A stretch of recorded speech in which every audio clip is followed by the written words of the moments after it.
Economic hardships and food shortages are on the way. You need to prepare now. Welcome to the Doom Report.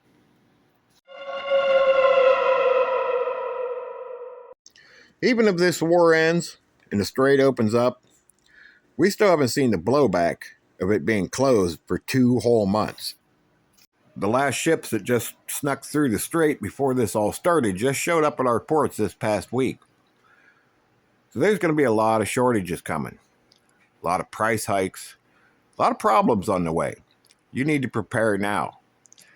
If you can get extra food, if you can get extra fuel, do it. Do it immediately. Heating fuel is going to be a big problem this fall. Personally, I'd fill my tanks right now before this became an issue. Not only that, but look at all the oil and natural gas infrastructure that's been destroyed over in the Middle East. And not just in Iran, but all over the Middle East.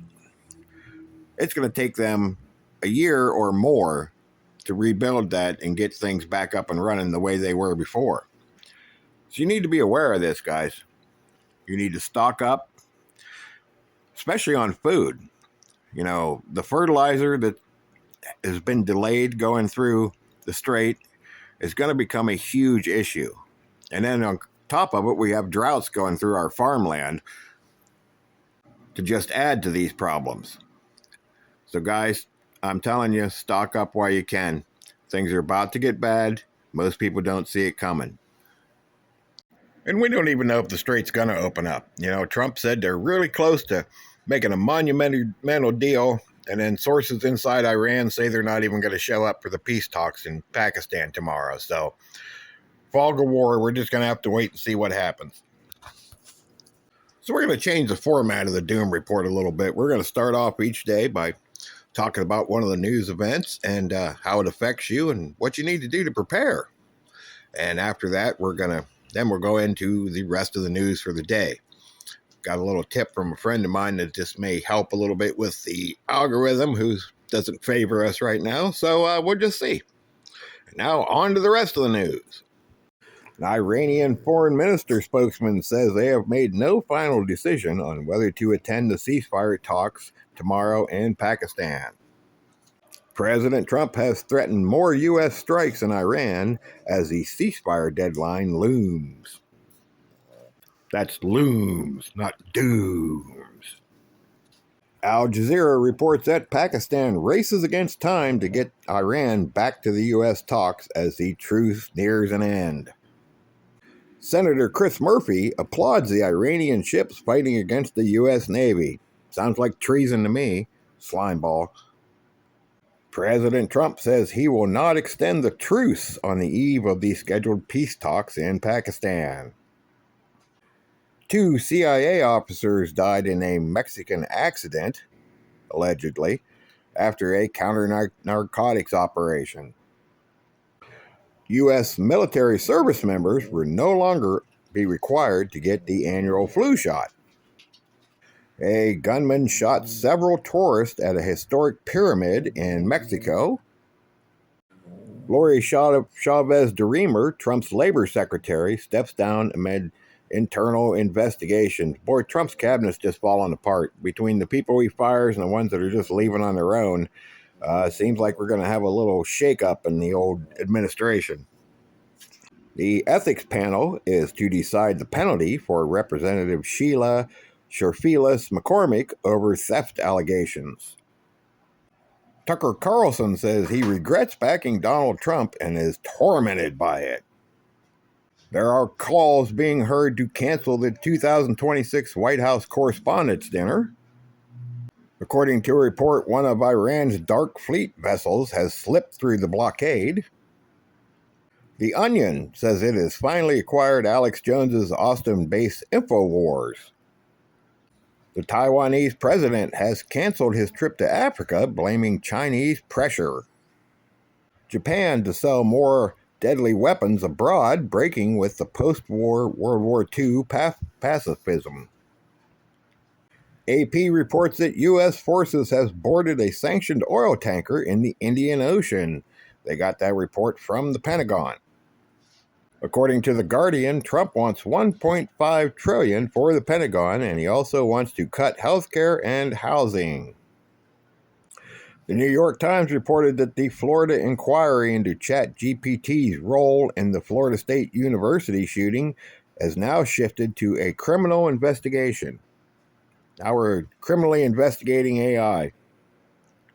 FBI Director Kash Patel has filed a $250 million lawsuit against the Atlantic magazine for defamation of character.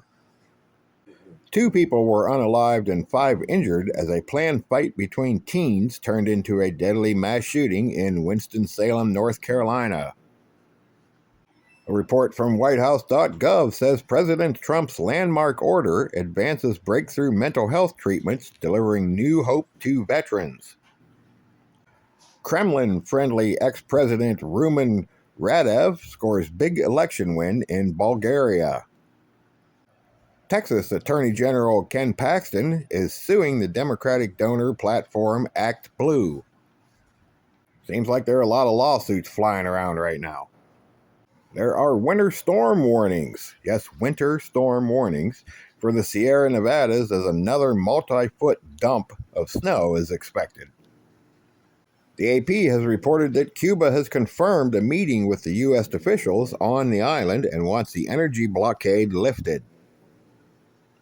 NASA's Curiosity rover has found organic molecules on Mars, so the Martians, the aliens, are just very, very small. Betty Yee becomes the latest Democrat to exit the California governor's race. They're just dropping like flies. The new Federal Reserve nominee pledges inflation fight, even as Trump renews demands for rate cuts, which could make things worse. Bears, yes, bears, have been chasing and biting visitors at the Great Smoky Mountain National Park. Well, you probably shouldn't try to pet the bear. Probably a bad idea. WSJ reported 13 hours ago that Iran is to attend the Pakistan peace talks. So they're going, they're not going, they're going, they're not going. We're not going to know until they actually show up. Germany and Italy reject a push by the European Union allies to end its association deal with Israel. The Pope criticizes colonization of Africa's minerals as he arrives in Equatorial Guinea. There has now been 7 people arrested in London over a foiled arson attack on a Jewish community.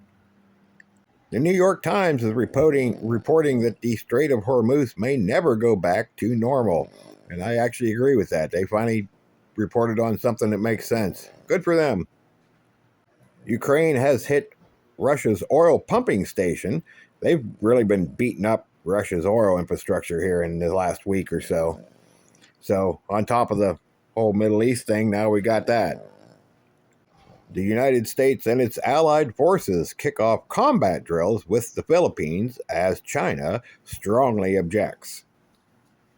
New Zealand declares an emergency in the capital after it was battered by torrential rains. 3 soldiers were unalived in a shell explosion inside a tank gun turret during an army drill in Japan. Those were Japanese soldiers, by the way. 2 cruise ships have finally exited the Strait of Hormuz after being stranded there for weeks. I believe those cruise ships were empty and didn't have passengers on them. Long-haul flights fares soar as Iran war hits European aviation fuel hard. So yeah, your cost of shipping is going to skyrocket. Top U.S. cyber agency does not have access to Anthropic's powerful hacking model because we are not run by a government, we are run by corporations. Top oil traders warn that the worst of the demand hit from the war is yet to come. Didn't we just talk about that at the beginning of the video? A second jury finds Uber responsible for a sexual assault by one of its drivers. The Lyrid meteor shower peaks tonight, so if you get a chance to go outside and you got some clear skies, go out and check out some meteors. It's always a good thing to see. And that is your Doom Report for Tuesday, April 21st. Remember, guys, keep prepping, keep doing the things. Don't wait for SHTF because it ain't going to wait for you. This is OVP signing off. We'll see y'all on next one. Have a good day, everybody.